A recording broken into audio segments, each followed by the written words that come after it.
You see me in there? I sure can.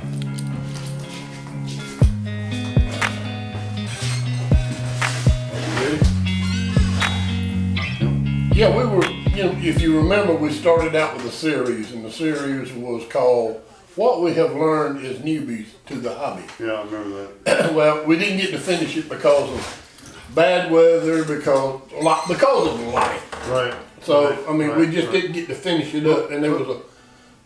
Look who's come in. Well, hey guys, Hey, glad you could stop by. What's going on? Welcome to the DRAWDY Hangar. Me and RD sitting back here talking about some stuff that we went over before a couple months ago, and we was trying to get an idea of what we wanted to do to finish this series up as far as the stuff that we have learned as newbies to the hobby. If you've been following us throughout the months that we've been here on YouTube and DRAWDY RC, you know, we started out absolutely from scratch. Not really knowing a whole lot about the hobby other than watching videos, other YouTubers, and we've learned a lot, and we've definitely come a long way in the past 8 to 12 months that we've been here on YouTube, and since we started this hobby. We've made mistakes. Absolutely. Go back and look at some of them other videos, you'll see it. But anyway, you know, we've crashed. We've rebuilt, we've crashed, we've rebuilt, and we've had fun doing it, but there has been some frustration. There has been some of those hot almighty, anger. I want to pitch a fit. Anger. But, you know, it is what it is, and I know as a hobbyist out there and an RC flyer that's watching this video, you've been there. You've been there, done that, bought the t-shirt, and, you know what I'm talking about. So, we have learned that this is not easy. It is not easy. It has a huge learning curve, and without any help from anybody else, it's huge. Yep. And we've had to spend a lot of time researching, but you know, I'm proud of where we're at today, because you know something, we've dug it out from nothing. Yeah. We had nobody to help us. Just watching other videos and trial and error, crashing airplanes. So, you know, we as y'all come in the video here, we was talking about some of the things we've done in the past, which was talking about the weather and the actual build and flight controls and selecting the aircraft to your skill level, which me and Dad absolutely just knocked that one out of the park, because we went to a plane that we shouldn't have went to. But hey, we learned. Alright guys, sorry about that. I had a little problem with the camera, but we got it. We got it back. We crashed because the battery went dead on it. It crashed, the battery went dead. And this one may go dead, I don't know. But anyway, we'll try to rock on with it. But anyway, we was going through our list of things that we want to talk about that we've done as new to the hobby. So, long story short guys, we wanted to talk about one last thing, and that was our pre-flight, post-flight, and some of the repairs that we do. All of our planes are foam planes. We don't have balsa planes, and all of our planes are electric. So we wanted to talk a little bit and just tip on, because there's so many different ways to repair these planes, whether it be nose damage, tail damage, wing damage, aileron, rudder, whatever the case may be. There's different applications that you can use to fix these foam planes. Now we're not going to show you any of that today, because we don't have anything to fix. Can you believe it? We ain't been able to fly. We ain't got anything to fly or anything to tear up yet. But anyway, so you know, let's talk about a little bit of pre-flight that we've learned that we do. Guys, I know nobody knows us personally, or probably maybe a person or two out there knows us personally, but I spent 15 years of my life in the Air Force. And my career field was, I was certified in resets, I was certified in jets and turboprops throughout my career. And this was my job, was to take care of airplanes. And through that I learned some things that are very applicable today. And we're going to talk a little bit about it. this is what they do on real airplanes, and we're going to apply it to this, and I think it will pay off in the long run if you do. First thing is the pre-flight. You want to talk about some of the things that we check before we fly? Yeah, we always check, you know, obviously we'll have our radios on. We're using Radio Master TH16S. Me and RD both use the same radio. And we always go through our checks as far as ailerons, rudders, elevator, make sure the plane rolls straight, make sure our rates are where we want them as far as the percentage of the rates, and just make sure that everything is aligned like it should be. You know, you're looking at this plane, this is a flight line. You know, we always want to make sure that our ailerons are straight across the wing, our rudders where it needs to be, whether it has a little up or a little down elevator. This does not have a rudder, but you want to make sure your rudder is straight and operational with the back tail. And you need to do that with the battery plugged in and your radio on, so everything is neutral. Yeah, everything's leveled out. Let me tell you some things that I look at, Keith looks at. After you make sure all your electronics is working and everything's connected, and you're bound to the aircraft and all the things move, do the things he was talking about. Look at the flight controls, make sure they're all perfectly aligned with the wing. You want to take the aircraft and you want to make sure that everything on it is secure. Grab that, grab that. You know, grab the nose cone where the prop is. Make sure it ain't loose. Make sure your wheels are on tight. Make sure all your clevises and stuff are clipped. And they got the little rubbers on them to keep them from coming undone. Down on the bottom. Check your wing. Make sure your wing is secure to the aircraft where it's bolted on. Yep. Just give a good walk around look. Make sure there's no damage to the thing. Check every piece on it. Check your landing gear. Check everything. And then when you go out to fly, you know the aircraft is actually ready to fly. Yep. That's a pre-flight. Now, when you fly one at the field and you say, well, I'm going to stick another battery in it, and I'm going to fly it again. That in the Air Force is called a through flight. And actually, you do the same thing. You walk around the airplane, pick it up, look at it, do the same thing. Make sure this is on, this ain't come loose. Make sure this is on, it ain't come loose. Make sure your canopy's on. Make sure your landing gear is good. Again, check you check your flight controls to make sure they're secure with the wing. That is called a through flight. Then stick your battery in, go fly again. There again, you got confidence the aircraft is flight worthy. At the end of the day, on your last flight, when you come in, you do the same thing. So if there's anything wrong with it, like maybe one of the foam hinges is breaking loose, you can fix that before the next time you take it out. Yep. The point is, you don't want to crash the airplane because you didn't take 5 minutes to look and make sure everything made it airworthy. Yep. And all the things that you do when you put this airplane together, those are the things you need to check to make sure they're still like it was when you put it together. Yep. That pretty much covers it. As far as the post-flight's concerned, it's pretty much the same thing. You know, when you get done flying and you take your battery out, or even before you take your battery out and you get your plane back where it needs to be, or back to you, do the same thing. The pre-flight and the post-flight pretty much the same thing. We want to make sure that everything's in order, everything's there's no damage, everything is tightened up like it should be. Just what RD said with the pre-flight, the post-flight, pretty much the same thing to make sure everything's working on the airplane and good to go, unless you have nosed it into the ground like I have before, and you know we then you know it's not airworthy. Then I know it ain't airworthy and there's some loose stuff. So you know that's just the way it is. The major inspections you want to do on is pre-flight it before you take off with it, and then at the end of the day do the post-flight. Yep. The through flight you can actually, if you're gonna throw another, if you just flown this airplane, it flies great, there's no problem. Just take a quick look, see at it. Make sure the hinge is still in good shape. Yeah. Just something really quick. You ain't got to take a lot of time for it. Now, at the end of the day, or in a pre-flight, sometimes I like to put a screwdriver on stuff just to make sure it's still tight. You know, I want to make sure this aircraft that it doesn't crash because I have neglected to take 5 minutes and look at it before I take off with it. Yep. We do that on every single flight. They do it in real life, and we do it here with the remote control. Yeah, we got to the airport, we come back. Obviously, if we have repairs, me and Dad usually spend the afternoon repairing.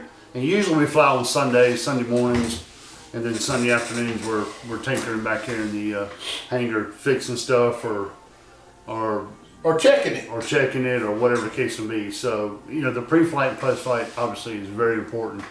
And on the post-flight, sometimes we have to come back. Let's just say that we had to put a lot of trim in the radio to get it to fly right. We'll bring it back to the hangar, and we will adjust those flight controls to where the trim was, and then re-zero the trim. We always want to make sure we got plenty of trim in the radio, and we do that by keeping the flight controls where it flies straight and level, to where they're supposed to be. Yeah. So it's pretty simple, actually, guys. Just and I know a lot of you out there that are watching this probably already do this, but we're talking to the new. We're talking to the new people that are looking into getting into the hobby or just getting into the hobby. Some of the stuff that we've learned. So hopefully that helps, and hopefully you'll do that to your aircraft as well. I think that would go with pretty much anything RC, whether it be boats, cars, trucks. Yes. You want to do a pre and a post on everything. We don't have cars and stuff. We do have a couple of boats, but we don't really run them that much, and there's not really a whole lot of wear and tear on the boats that we have. Now, I know there are some out there that are.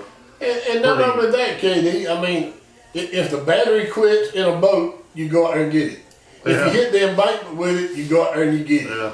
If the battery quits on an airplane, you go pick it up pieces. You go pick it up in a trash bag. So it's just so much more important because this thing is actually sometimes 50 feet in the air, Yeah. So. And y'all seen some of my wonderful crashes. And speaking of crashes, as far as repairs are concerned, one day we will do, and I'm no doubt we'll have something to fix before long. And we'll show you some of that stuff that we do and how we do it. But there's so many different things you can do. And so many applications you can use when you're fixing these planes. Me and Artie use a lot of hot glue. We use a lot of, you'll see the silver tape that's on some of these planes that we have, which just takes pretty tough, and we use it a lot of times for, just basically, helping protect the foam, not necessarily a repair. Like this plane right here didn't need any necessary repairs, but Artie put some tape across the front of it. It makes it look good. It makes it look a little more authentic, and it does protect it and makes it a little more sturdy. But every part of the airplane, you have to have some kind of different application. You may not be able to use hot glue or super glue or tape Or CA glue. You may have to use something else. You may have to put that nose cone in some hot water and watch the foam pop back out, or a hair dryer, or there's so many different things out there that we've tried. The steam gun. We've tried those things before. Matter of fact, we've got basically a wall of shame over here. Y'all seen it before with some of the flat lines that we flew that we absolutely destroyed. Hindsight 2020, we could have saved these planes. Exactly. We could have. Now looking back, we could have fixed them. We didn't know. Yeah, we could have fixed them. We didn't know, but now we know. But now we've already glued them together, and they're just stripped. Yeah, they're stripped, and they're just pieces on the wall that we look at, and they're pretty cool looking. But we can't fly them. We can't take them back apart. They're all glued together with either hot glue or super glue, and we tear them up trying to. Oh yeah. Trying to get them back apart. But they're planes that no doubt me and RD could fix. And they'd be flyable. But those were our first airplanes, and we didn't have a clue. When it crashed, we would think we were done with it. Yeah, go back about 6 to 8 months, and you'll see some of those flights, or some of those. I wouldn't even call them flights. They're just crashes. They were crashes. All I can say. But we learned so much from those tossers, and there's nothing wrong with them. Flightline makes a great plane. I mean, you can go watch thousands of videos out there, people throwing them flight lines, and they fly great. Daddy actually's got one. Well, there's one right there. Yeah, that's y'all seen Dad fly this one. RD's flown this one. He just modified it by putting some landing gear on it. Y'all seen those I actually videos? flew it from the ground. Yeah, took it off from the ground and landed it, and you know, he had a little mishap one time, but for the most part, he's had a couple of successful flights with this plane. And it's the same thing that it's a hand tosser, but we, you know, already modified it and put some landing gear on it, and it's turned out really good. Dad's flown it a couple of times, so. We're not going to go into what application does for this or that or the other. There is a ton of videos out there, which is how we learn, on how to repair foamies. And that's what you got to do. You just got to educate yourself on it. But we said that to say this. We've got 3 airplanes on the wall we could have saved. Yeah. And if you crash your airplane, that's not the end of it. That just means you got to take another part of RC that you've learned and apply it as far as fixing them back. Yeah. A lot of these things can be, I have seen people tear planes up and then when they got finished with it, you couldn't even tell the things ever crashed. So. Well, Patches is one. Y'all seen Patches? Oh, right? yeah. Well, look at this one. This was torn to pieces. This one right here has been the Carbon Cub. It's been in the woods a couple of times. You know, we've crashed a couple of them. RD's crashed the Ranger a couple of times. Nothing major, but very fixable, and it's sitting on the rack over behind the camera now, ready to rock and roll. So there you go. There you go. But that's all part of the hobby. And me and RD actually enjoy. I mean, I don't want to come home and have to fix every damn plane that every time I go out I have to come home and fix crash planes. That ain't my intention, or his. But it happens, and honestly, we come back on Sunday mornings or whenever we fly, and we sit back and we're like, all right, well, you know, what do we do with this one now? You know, we got to fix it and get it ready to go. And 98% of the time, I would say we were able to fix it and make it look almost as good as it was, if not better sometimes, than when we took it to the field. So, and it just takes a little time and you'll get used to what you need to do and how you need to do it. So, I know I've gotten pretty proficient at fixing them, that's for sure. But well, like I said, we promised. We started out with the title of this thing was what, Keith? what we've learned is newbies to the hobby. Right, and we started out with this little series for other people out there that's never done this before and is wondering what it's like. And these are the things that we have learned. And like I said, we've learned them through experience. We've learned them through videos. We've learned them through, you know, look, you don't have to be a member of a club or know people that do this. You can do this on your own. Yeah. It just takes a little time and a little investigation. Yeah, and you can do like we do and start crashing them proficiently. That's true. I mean, we're good at that, but that's part of it. But we have successes now. We have, you know, we make fun of ourselves, but we have had some successes. And right now, like I said, this weather is crazy. Yeah. And the wind's either blowing 30 miles an hour or we're getting 5 inches of rain in 2 hours. You know, it's just crazy. So. Yeah, we live in Southwest Georgia, so if you guys watch any of the weather at all, y'all know we've been. Hey, we had 2 tornadoes this week. We've had come through town. Yeah, we've been ravaged with rain and wind and tornadoes and all kinds of crazy weather. We already just ain't been able to get to the field. We want to every weekend. We want to go, but and we know that if it's a little breezy here, we go out to the airport. It's going to be 3 times that hard, and I don't feel like I'm good enough yet to get out there with 15 or 20 mile an hour wind. I'm not. And we watch them all the time. Grandpa Gary, hats off to you, buddy. There you go. That junker can fly in some wind. I give it to him. But he's been flying for a long time, and he's really good, and he's proficient at what he does. And we watch him all the time, and he has some great videos. But I'm not that good. I know I ain't, but I'm working on it. He's working on it. And that's the reason why we're coming along, and we want you guys to come along with this journey as we progress in our hobby and our flying. Now, Katie and I have not talked about this. So I'm probably going to surprise him on this. But we've got a surprise coming up for him. Without letting the cat out of the bag. Something really special of someone that we have been connected to. Hello, from south of us. Oh, yeah. That I think they'll really enjoy. Yeah. You know what I'm talking about now? I think so. K-Row, Oh yeah. the big boy. Yeah. So we're looking for. Yeah, I'm trying to set something up with this guy. I'm not going to put his name out there. I'm not going to say where he's from or anything like that. But he's real big into 3D flying. He's real big into the big balsa planes. Oh, he's got some big ones. He's got some big, beautiful planes, and I'm trying to set it up to where we can meet up and maybe do some filming together. And I'm sure, without a doubt, he'll be able to learn me and RD some things. You know what I mean? So, because he had to start somewhere. You know, a lot of people that graduate to balsa probably flew foam first. And honestly, you know what I'd like to do?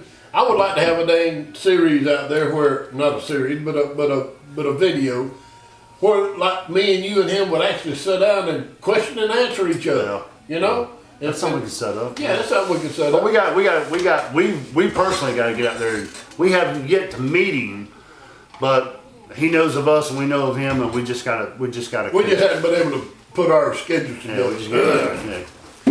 But guys, I hope the video. I hope you enjoyed the video. I hope you enjoyed the little discussion that me and already had about the different things. We go back and look at those videos. The videos of you know, the weather, the actual build, the skill level, all that stuff that we learned. Go back and watch those videos. They're, you know, a couple of weeks back, maybe a month or so back.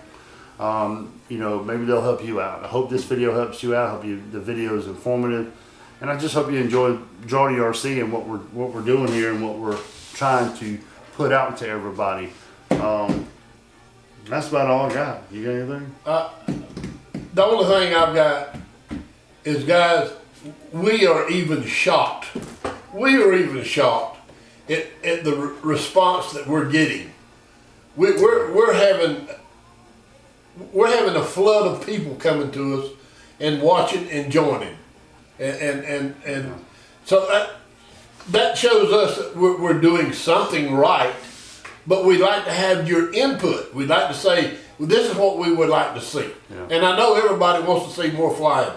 We want to do more flying. As soon as the weather will allow it, that's what we're going to do. Yeah. But we just want to thank those that have subscribed. We want to thank those that have give the check, mark that we're doing good, our likes. We just want to thank you for coming along with us. Yeah. We know some of the stuff to you guys that's flown for years is like, yeah, I know all that. But there again, we are trying to tailor this. Honestly, our bottom line is, or our goal is, to try to get more people interested in the hobby. Because the more people we get interested in the hobby, guess what? The more demand is there for planes, which means the manufacturers will start making different airplanes. They'll make maybe cheaper airplanes as the volume goes up. So we're trying to promote the hobby. We're trying to get other people into this. And we're trying to make it easier for them than really it was for us. Yeah. So with that being said, thank you guys for coming along with us. We really appreciate each and every one of you. Yeah, we thank everyone that has subscribed up to this point. I see a lot of people out there that watch our videos that are not subscribed. It doesn't cost a dime to hit that subscribe button, give us some thumbs up on our videos. It means the world to us. In the long run, it does help us. Maybe, I don't know. But it's just a point of having some great a great audience out there that's supporting the channel and honestly, no, you got to know what we're putting out there is from the heart. We're not getting paid by anybody. Every airplane you have seen, we have bought and paid with our money. Nobody gives us anything. And what we're putting out, we're not putting it out because it sounds good to this company or that company or another company. That's not it.